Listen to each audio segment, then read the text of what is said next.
Well, hello everybody. My name is Ron Brown. My students at Toro College call me Dr. Brown. Although at the end of the semester, who knows what they're going to call me. So you can call me Ron Brown or Dr. Brown or whatever you would like. What I'm going to be doing today is giving you an interesting visit to the whole world of doing family history. This is called genealogy. And you can't help but watching PBS television and other channels where they're talking about Ancestry.com and all these other things. People are interested in their past. Well, I wrote a very lengthy family history, about 400 pages, collecting documents and papers and photographs, which is generally what people think about when they think about family history. It's documents, birth certificates, baptismal certificates, marriage certificates, death certificates, obituaries. We're very paper-oriented. Well, what I want to do today is to talk about a whole different aspect of family history. That's not paper, not photographs or anything like that, but it is objects. I remember years ago when my mother was still going strong and cooking up a storm. I'm one of 8 children, so cooking and food was a very important part of our family history. And once she was cooking, and she pulled out this skillet. Well, I happened to be home talking to my mother, and nobody else was there. I was sitting at the kitchen table, and my mother was cooking and took out her old cast iron skillet. And for some reason I said, "Mama, where'd you get that skillet?" Well, she stopped and she said, "You know, that came from your great-grandmother Smith." Well, of course, it was great-grandmother Schmidt, a German immigrant who came over, who only spoke German, but the skillet was part of the kitchen culture. And of course, everybody knows you never wash a cast iron skillet with soap or with anything detergent like that, because it builds up its own oil, its own grease. Well, great-grandma Schmidt gave it to my grandmother Bayer, and my grandmother Bayer passed it on to my mother, and I ended up inheriting it. Now, I have no idea what's going to happen to this old cast iron skillet or all the other ones which fit into it, like nesting one and smaller into the other. I have no idea what's going to happen to them, but today we can capture the history of objects, not papers, not photographs, not documents that you can upload to a floppy disk or even today a memory stick.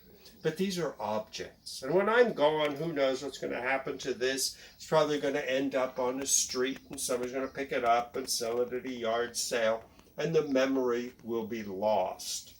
So what I'm going to do today is go through my apartment and tell the history of my family, going back to the 1700s, tell the history of my family not through documents, but through objects. Good while ago, I wrote a family history. This is my grandmother and my grandfather, Joe and Agnes Brown. And I took all of the different branches of the family, which include the Bernowski family from Slovakia, the Booker family from Alsace-Lorraine, the Dietrich family, Pennsylvania Dutch from Germany, Ojdowski family from East Prussia, today Poland, the Byers and the Schmidt families. And I wrote this mega volume filled with pictures of the family, as you can see, ancient family papers. Well, since I did this, I have become sort of the family historian. So it seems every once in a while I'll wake up and there'll be a banging on my door, and one of the delivery people will come with a big box. And I'll think, oh, good Lord, what is this? So I bring it up, I open it, and all kinds of family heirlooms, family treasures, very often with a little note saying, I am the daughter of your great Aunt Martha, who is moving into a smaller place and had all these family heirlooms. She didn't know what to do with them. So since you wrote this wonderful book on the family history, we are sending you this. Well, nobody told me it was arriving. I had no idea what to do with all this stuff. Well, gradually, this kind of stuff took over my life, and especially took over my apartment. If you look around here, you can see this originally, when I moved in here, was my bedroom. Well, now you can see I have my desk with my laptop, all of my collections, my magnificent toaster collection, file cabinets with everything under the sun. In fact, right here, there used to be a bed, a double bed, which gradually became a single bed, which now is no bed. So basically, this has become my research area.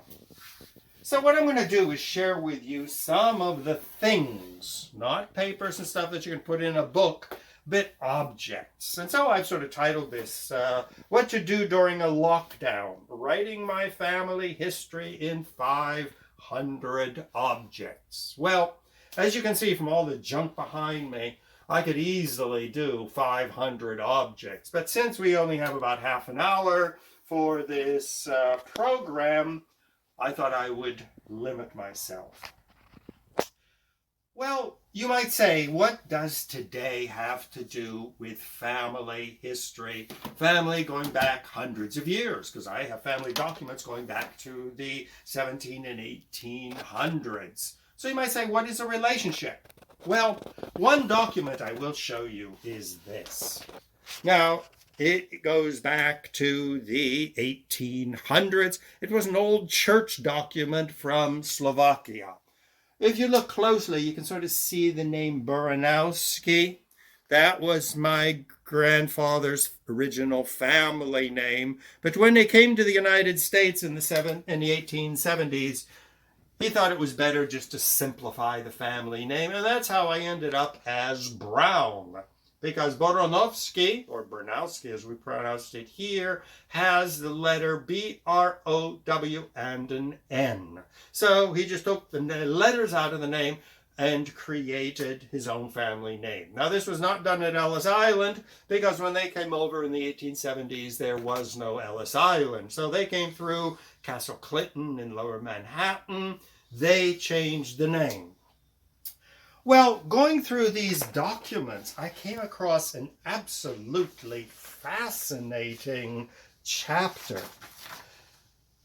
In these documents, I found that Dorothea Boromowski, who was the wife of John Bernowski, died on July 19th, 1873, at the age of 43, leaving behind her 4 children.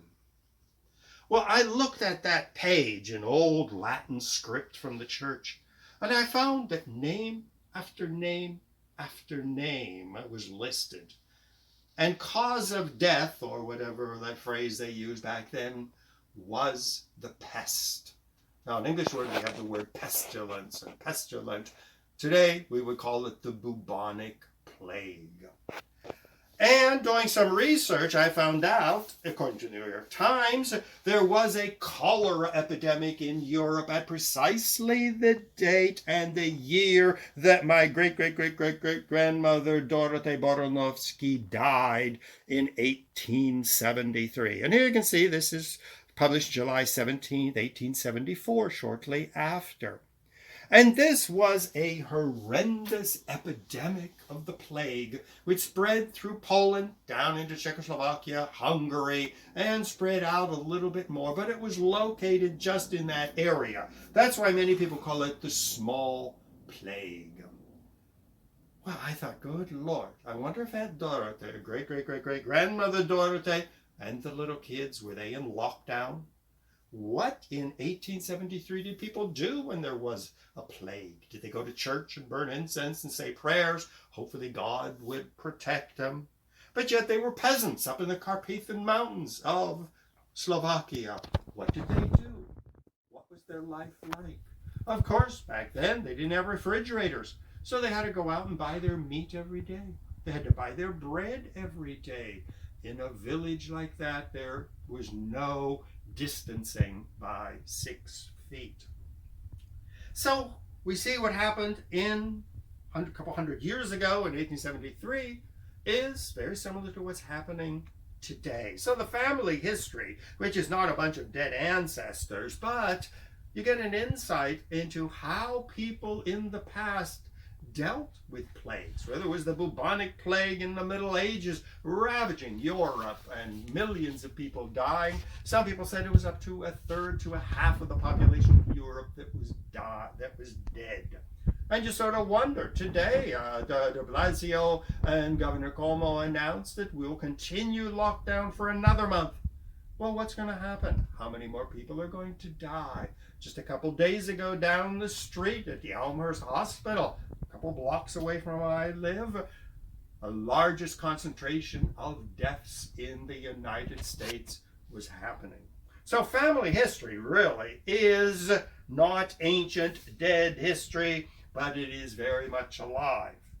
Well, that also spurred a large number of Poles and Czechs and Slovaks and Hungarians and up into Ukraine and Russia to leave Europe and come to the United States. The Great Migration, provoked not just by pogroms against the Jews, but crop failures. If so many farmers were dying, who could plant the crops? How many wives, like my great-great-great-grandmother Dorothea, who suddenly died, leaving 4 small kids behind? Well, luckily, my great-great-great-grandfather Martin Bernowski came along and married her because he needed a wife. He had kids and no woman.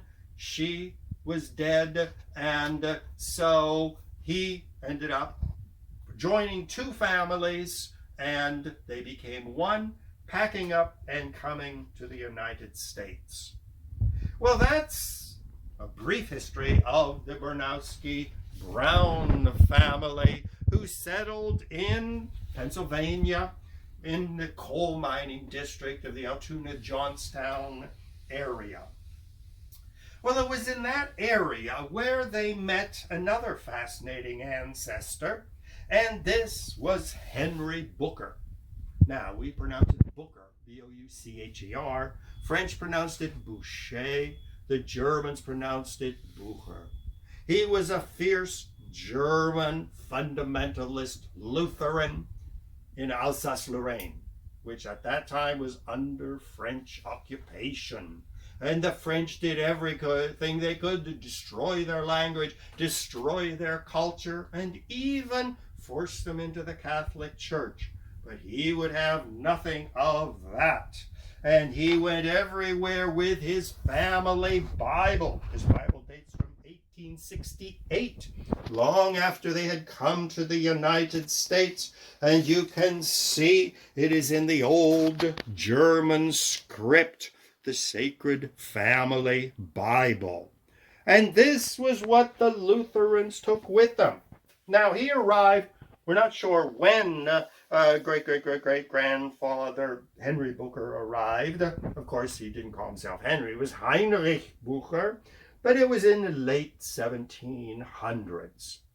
Well, after the American Revolution, the area beyond the Appalachian Mountains was opened up. So they moved west, and they settled in the Altoona Johnstown area, where they bought a big valley, killed off the Indians, chopped down the trees, and they built a big farm and became typical German farmers, building Lutheran churches wherever they went. Now, they were fierce German Lutherans, which meant, today, when we talk about Lutherans, the most strict Lutherans are called the Missouri Synod Lutherans. Now, of course, in my family, we call them the Misery Synod Lutherans because they just didn't know how to have fun. So another family heirloom that comes from that period is a whiskey bottle. You can see it's the colored glass, and a cork would go in the top. And the glass had its, not a sticker on it, but it had the entire name of the whiskey company on the outside. Now, this is a type of thing that the bookers shunned. They did not dance. They did not drink. Very often they did not have pastries or any dessert after the meal. So the bookers were strict Lutherans, and like most very strict Protestants, you know, the old connection between Protestantism and capitalism. Well, the bookers ended up becoming very wealthy. It was my great-grandfather, Irvin A. Booker, who went into business with the steel magnates like Andrew Carnegie in Pittsburgh. And it was my great-grandfather who ended up going into business, exporting coal from Altoona, Johnstown area to Pittsburgh. And he became fabulously wealthy. Well, in the early 1900s, he built a town where I was born, and he owned the banks, and he owned everything. Well, here we see a $20 bill from the year, fateful year, 1929, and there is my great-grandfather's signature, Irvin A. Booker, President of the First National Bank of Beaverdale. Now, we tend to forget that the money we use today, I mean, if I take out, do I even have a $20 bill? Sure I do. Well, it looks very similar, but today, what they use is more or less a plastic. It has a life of several months. But back in the early 1900s and up till the Great Depression of 1929, this $20 bill, this is an enlargement, would have been made out of real paper. So every town had its first national bank. A larger town would have the second national bank. Only the national banks were given that title by the federal government, and they were permitted to print dollar bills, 10s, 20s, 5s, and 1s, because the lifespan of paper was so short that a dollar bill or $20 bill might circulate, and by the end of the month it was so tattered, they could take it back to the bank where it was issued, and it would be replaced. So he became a very, very wealthy man. Well, the family I just talked about, the Bernowskis, migrated to that town, and they became the coal miners in my great-grandfather's coal mines. This is the oil lamp that a coal miner would wear on his helmet. It had a little reserve of petrol here. It would light. You'd open the window and it would light. And this is what coal miners used in the coal mines. So this is another family heirloom that my father salvaged from the family history. Now, we tend to forget with our electricity and gasoline and everything that for a very long time, coal is what people used to heat their houses. It is what women used for the kitchen. And here we have a coal bucket going back to the late 1800s with the coal shovel that fit in there. I remember my grandmother's house going down in the cellar, getting coal, bringing it up. She would get the old cook stove, as she called it, going back in as late as the 1950s because she liked the coal stove. It was dry heat. Oil and other kinds of gas heating, she argued, ended up giving you arthritis and other strange diseases. So we were part of that fantastic coal mining industry.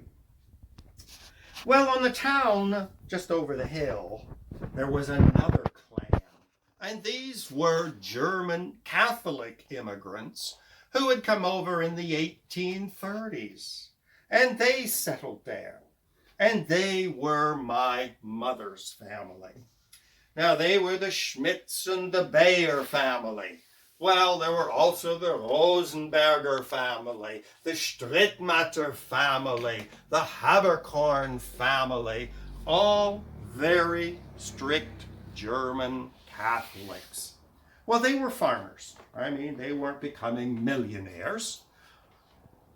And when my mother was getting up there in years, a while back, I asked her to tell me stories of growing up in the farm back in Pennsylvania.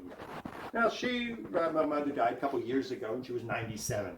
In my family, we live forever. You can't kill us. Both of my parents were 97 when they passed on, and that is sort of the normal age. I hope to get to be 100 unless the pandemic takes me. Well, back in those wonderful years, church was important. Whether you were German Lutheran or whether you were a Catholic, you went to church on Sunday. And back then, it wasn't, an hour Sunday morning. You went to church in the morning. You went to church in the afternoon after lunch. Well, back in the mid-1800s, late 1800s, churches were big stone buildings, very often Gothic with a big pointed roof. And in the winter of the mountains of Pennsylvania, the weather was frigid. The stone floor didn't really capture the heat. If there was a cook stove in the back or a heating stove of some kind using coal or wood, well, of course, the heat went up to the top of the church.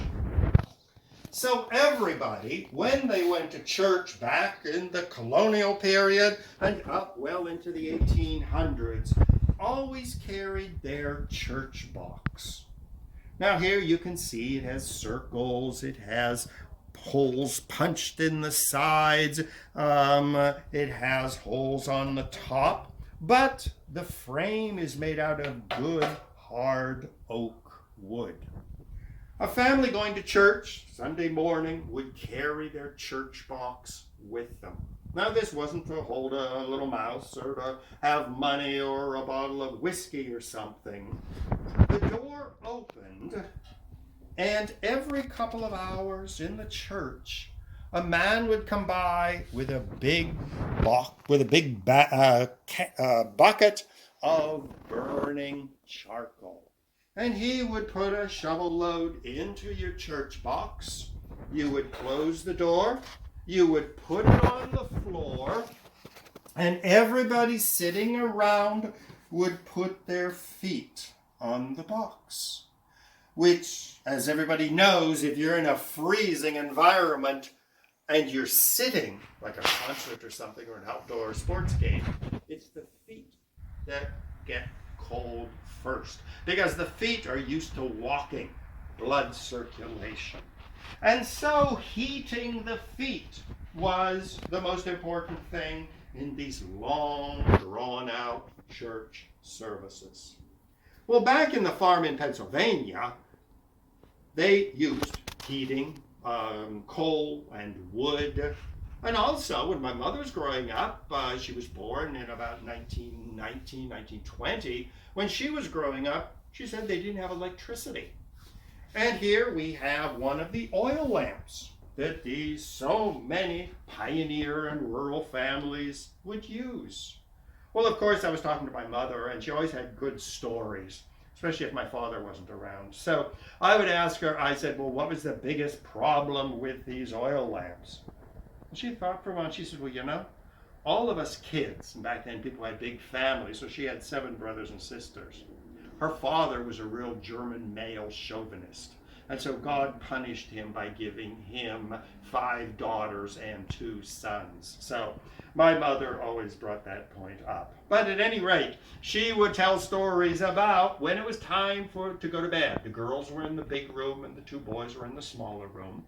She said how difficult it was to walk up a flight of stairs carrying an oil lamp. Because if you walk too fast, it pushes air down into the chimney, and it would put out the oil lamp. And she would be standing there in the middle of the stairs, in the middle of the winter, pitch black, holding a delicate glass lamp and unable to continue up the stairs. So she was just filled with stories. Well, this was typical of pioneer and much later families, farm families in places also like Pennsylvania. And I asked her once, I said, well, what year did you get electricity?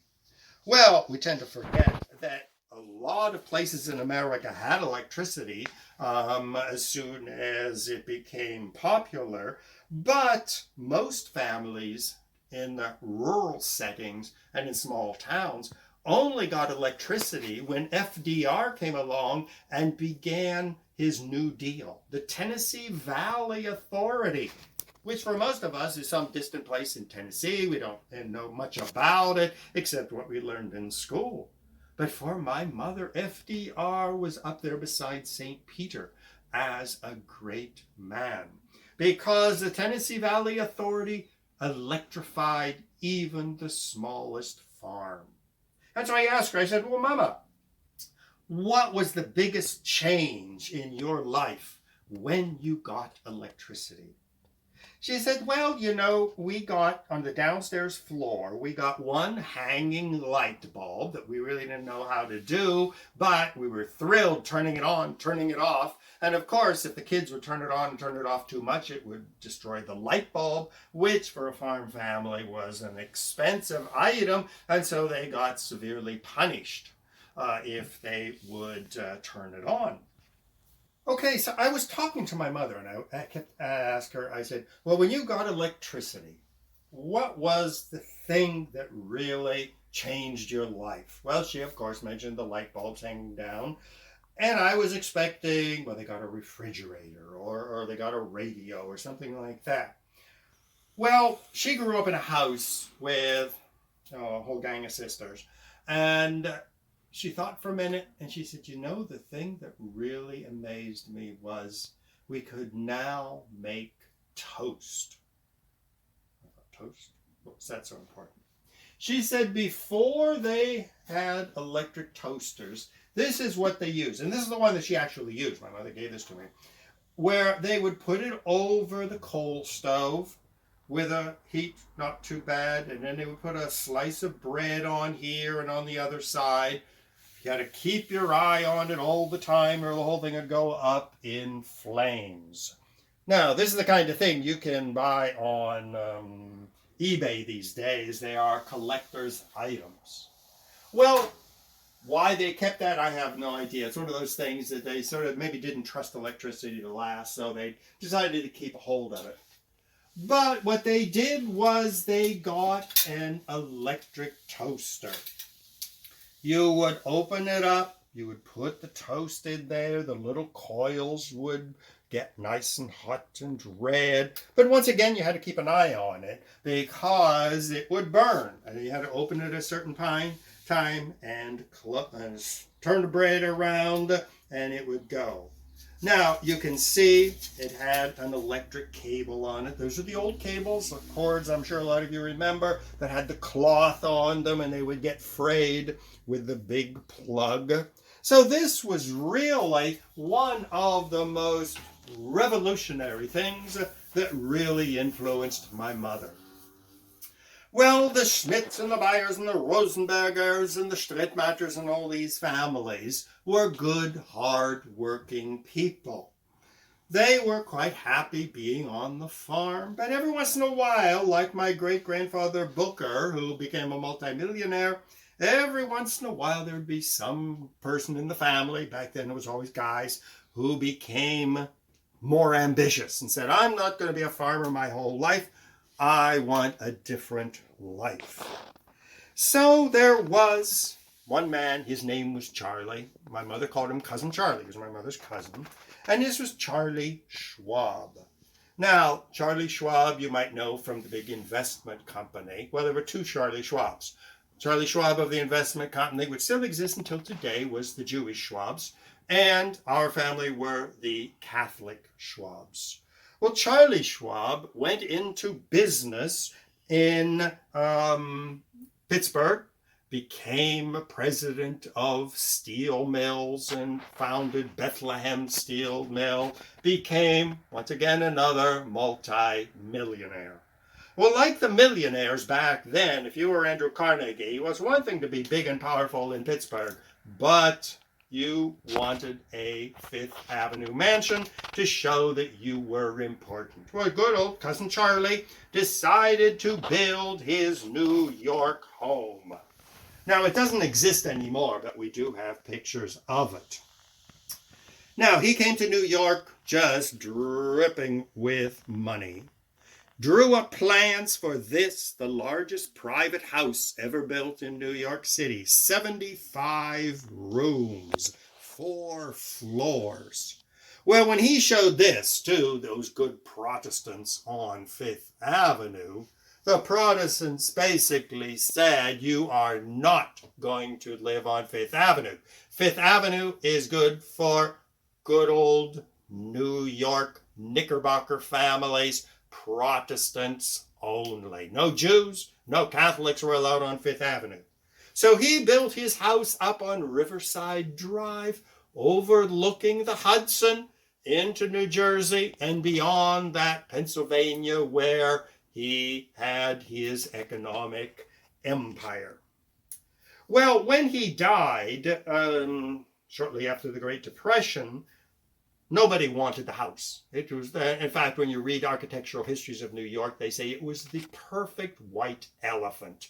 And nobody wanted it. It was too big.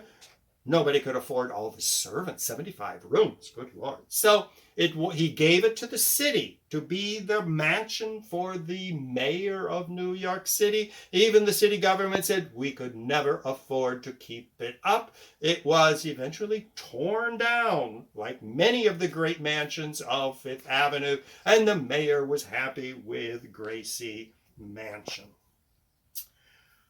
Well, all of these stories are going on. Well, suddenly, what happened? It was the Great Depression that swept across the country. My great-grandfather Booker, the one who had all the banks and everything, really suffered during the Great Depression. Now, like today, we think of millions of people being unemployed because of the pandemic. We think of families not able to pay their rent, not able to buy food, people picking up free bags of food on the street. Well, that did not affect my family. The Booker side of the family, the Alsatian German Lutherans, lost 2 banks. We lost coal mines. We lost almost everything in Pennsylvania. But my great-grandfather was a clever person, and he said you never put all your eggs in one basket. So in the late 1800s, he invested in land in Florida, which was a brand new area. Miami was a town of a couple hundred people. Nobody was there. He bought land and started producing oranges. So that's why I have this orange here. He became one of the major supporters of what they call the Indian River orange. This is not an orange to eat. This is the classic orange juice orange. He publicized it, and during the Great Depression, orange juice at breakfast became a sign that you were not on the verge of bankruptcy. They put the real oranges on the railroad, which was built by Mr. Flagler, brought them to Maryland, to Washington, to New York, to Boston. And if you had Indian River oranges for breakfast, you were viewed as being successful. In fact, his oranges, it was the only orange that was trademarked, meaning only from that area could you grow oranges which had the name Indian River. Well, my mother's family also didn't suffer too much from the Great Depression because my mother and my father owned the farms that produced the milk, the meat, the fruit, and the vegetables. There you can see Brown's Dairy, pure Guernsey milk, tested herd, Beaverdale, Pennsylvania. That's the town that my great-grandfather built for his coal miners. So the family never starved. My father remembers giving milk free to some of the poor Slavic immigrants who had lost their business, their jobs in the coal mines, but they managed to survive. So my family really didn't suffer that much during the Great Depression, even though other people were literally starving. Well, the story goes on. The Depression finished. As usual, my uncles were in the military, and history was continuing. And then suddenly in 1949, I have two of these. It's a family tradition to have a license plate from Pennsylvania in the year in which you were born. So the family history continues. And in case you're interested, this is me as a tiny child. Can you see the resemblance? You know, I'm sure you will. So this was me as a child growing up in Pennsylvania, and of course being very proud of the family history. And so this family book, which is in honor of my grandparents' wedding anniversary, their 70 years of marriage. In fact, that's a big family tradition. Everybody hopes to be married for 70 years. My parents, when they celebrated their 70th wedding anniversary, I went to Hallmark store here in New York, and I asked them, do you have happy 70th wedding anniversary cards? And the woman looked at me like I was crazy. She said, we would probably sell 5 a year. And I said, well, not in my family. So this was the family history, which continues up until today. I mean, people are accomplishing things. Some are successful, some are less successful. But it shows you that this family tradition, certain people are rising. I mean, I was the first one in my family to go to Harvard, which was considered a great accomplishment, one of the first to get a PhD. And so I'm still not building my 75 room mansion on Riverside Drive, or I'm still not buying orange groves in Florida, but the family history continues. So this is what I've been doing during this pandemic. I've been working on documents, organizing photographs, and the one thing which I can't do on paper is to show people all of the objects which I've accumulated. Now, just a warning, final note before I leave you. One warning is beware that you should become famous as the family historian, because every couple of days you're going to wake up and find a box outside your apartment with your name on it, and it's going to be all of these objects which people in the family didn't know what to do with, and so they shipped them to Ronnie.